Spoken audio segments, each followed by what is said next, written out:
ডিমের মাছের ডিমের রেসিপি তোমাদের সঙ্গে শেয়ার করলাম, সাথে থেকো।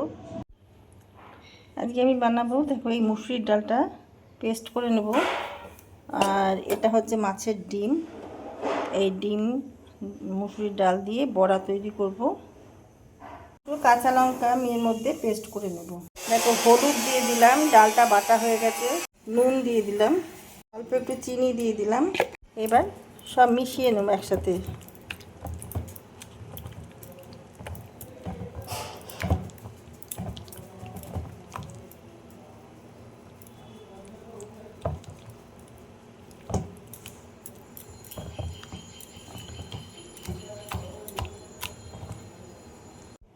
দেখো তেলটা গরম হয়ে গেছে।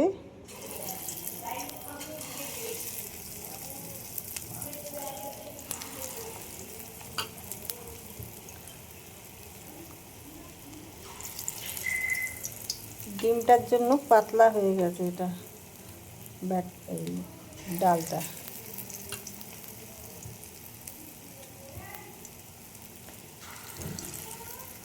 আমি ছেড়ে দিয়েছি, প্রচণ্ড আওয়াজ হচ্ছে, উল্টে দিলাম। আমি ওই তেলের মধ্যে আর একটু তেল দিয়ে দিলাম। এবার দিয়ে দিলাম জিরে।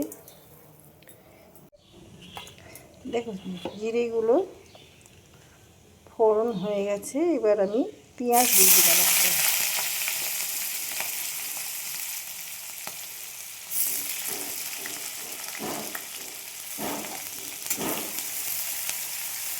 দেখো বড়াগুলো ভাজা হয়েছে, আর আমি দুটো আলু কেটে দিচ্ছি ডুমো ডুমো করে। পেঁয়াজগুলো সফট হয়ে গেছে, এবার আমি আলুগুলো একসাথেই ভেজে দেব।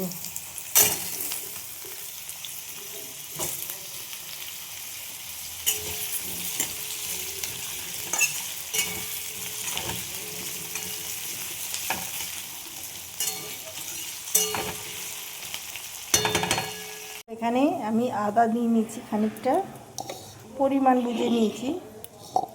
আর দিয়ে দেবো দুটো টমেটো আর গোটা গরম মশলা। এবার আমি এটা জল দিয়ে পেস্ট করে নেব। দেখো আলু ভাজা হয়েছে, আর এর মধ্যে যে পেস্টটা করলাম সেটা দিয়ে দিলাম।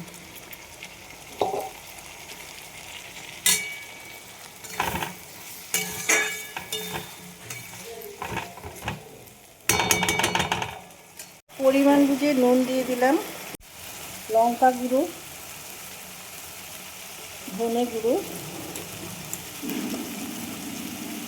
জিরে গুঁড়ো, হলুদ। এবার এই মশলাগুলো একসাথে কষিয়ে নেব। দিয়ে দিলাম অল্প করে।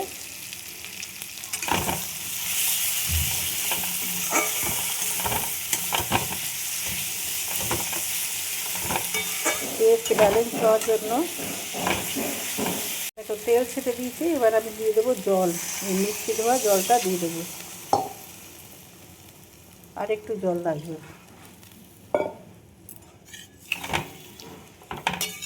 এবার আমি যতক্ষণ আলু সেদ্ধ না হচ্ছে আমি ঢেকে সেদ্ধ করে নেব। ঢাকাটা খুলে দিয়েছি। এবার আমি বড়াগুলো দিয়ে দেব।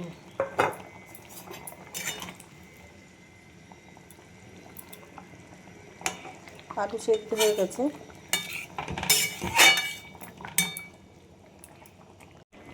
এবার আমি দিয়ে দেবো ঘি, হাফ চামচ মতন ঘি আন্দাজে দিলাম। বড়াগুলো কেমন ঝোল টেনে নিয়েছে।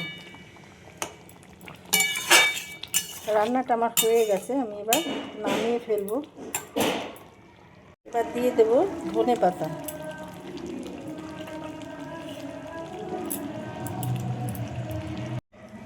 ডিমের মাছের বড়া রেসিপি তোমাদেরকে আর কীরকম লাগলো, ভালো লাগলে লাইক শেয়ার কমেন্ট করে আমার সাথে থেকো, আর সাবস্ক্রাইব করে দিও ইউটিউব থেকে যারা দেখছো। আর যারা যারা সাবস্ক্রাইব করেছো অসংখ্য ধন্যবাদ জানাই। লাইক শেয়ার সাবস্ক্রাইব করে আমার পাশে থেকো। ফেসবুক থেকে যারা দেখছো পেজটা ফলো করে দিও। সবাই ভালো থাকো। ভিডিওটা এখানেই শেষ করলাম। Thank you.